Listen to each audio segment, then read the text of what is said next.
Support for the Leadoff on WGLT and WGLT.org comes from the Central Illinois Regional Airport, where Florida beaches are one flight away. Featuring nonstop service on Allegiant Airlines to Tampa, St. Pete, and Orlando Sanford from Bloomington. Close, convenient, CIRA. More at CIRA.com. Back-to-back incidents involving bike riders hit by cars bring fresh reminders about shared safety on the road. It's one of the things you need to know to start your day for Thursday, August 28th. I'm Ryan Denham, and this is WGLT's The Leadoff. Now let's lead off with how cycling safety advocates are responding after two serious collisions in McLean County in recent days. More from WGLT's Eric Stock. This is a profound loss to our community. That's Kelly Williams, president of McLean County Wheelers, a group that hosts rides and promotes cycling safety and education. Both recent crashes were on rural roads, one east of Bloomington, the other outside Danvers. Williams says rural roads can be just as hazardous as those in town. They often have less traffic, but they can have narrower shoulders. Here in town, there's a lot more traffic, a lot more people not paying attention. There's still plenty of roads in Bloomington Normal where bicycles are not safe, especially the higher traffic ones like Veterans Parkway. The McLean County Regional Planning Commission is working on a plan that's intended to make Veterans Parkway and other high-traffic roadways accessible to bikers and walkers. Williams says she would welcome that. If they can create some sort of bike infrastructure as is envisioned, that would be wonderful. I think that would increase the safety, and it would also increase the transportation connectedness between East Side, West Side, and the businesses along Veterans Parkway. Williams advises cyclists and drivers to practice patience, attentiveness, and empathy when traveling our shared roads. For the Leadoff, I'm Eric Stock. Here's some other stories we're following in the WGLT newsroom. The city of Bloomington has hired an engineering firm to develop plans for a new public works campus. Kluber Architects and Engineers will come up with a conceptual plan for the former Owen Nursery property off Morrissey Drive. The Trump administration is threatening to withhold millions of dollars from Illinois over teaching materials that recognize gender nonconformity. In a statement, Illinois DHS says this is yet another cruel attack on this population by denying their existence. And the town of Normal has opened applications for its All About Normal program. The town's free community education program is accepting 20 new applicants. Applications are due September 26th. You can find more on these stories at WGLT.org. A Bloomington woman is the author of a new children's book that spotlights real kids living with medical challenges. Shelby Vincent says she was inspired to write Perfect Through and Through by her own daughter, Naomi. In this edition of Sound Health, Vincent says that Naomi was born with cancer. Tumor resection surgery left her with nerve damage, impacting bowel and bladder function. After an appointment one day, we were driving in the car, and she just asked me when she would be normal like everyone else.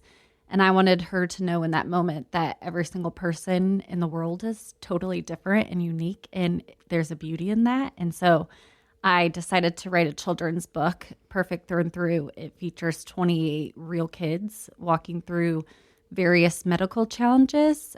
We touch on about 18 in the book, and every single character in the book is based off of an actual child. Where did you find these kids, and how did you kind of engage with them? How did you learn about their story? Once my daughter asked me this question, I started coming up with different medical topics that I wanted to address in kids, like asthma, diabetes, cancer, all different ones. I started writing them down, and then I actually posted on social media because I knew I wanted a real child to be represented. And within 24 hours, I had every single medical challenge accounted for. They're from across the United States, Charleston, South Carolina, Minneapolis. There's some in South Dakota, Bloomington Normal, Chicago, all over the place. So each child, I had the parents submit 3 to 4 pictures of the kid, as well as details. So like what their favorite color is, what their favorite outfit is, what their favorite activity is. And then we submitted all of these details to the illustrator so the illustrator could come up with a character that best represents the child. So Naomi, my daughter, she is wearing a princess dress because she loves princesses. She's doing an enema because she has to do that because of her nerve damage. And then each butterfly, there's a butterfly next to each character in the book, and it represents either disease awareness colors, the child's favorite color, favorite sports team, something that's specific to that kid. So my daughter's is purple because that's her favorite color. Well, how are the parents and the kids themselves reacting to seeing themselves in the book? What are you hearing back from not just Naomi, but the 27 others? Yeah, so they've been so excited just to see themselves represented. I've only heard amazing stories. One of the parents, I had submitted the picture to the mom just to get her feedback.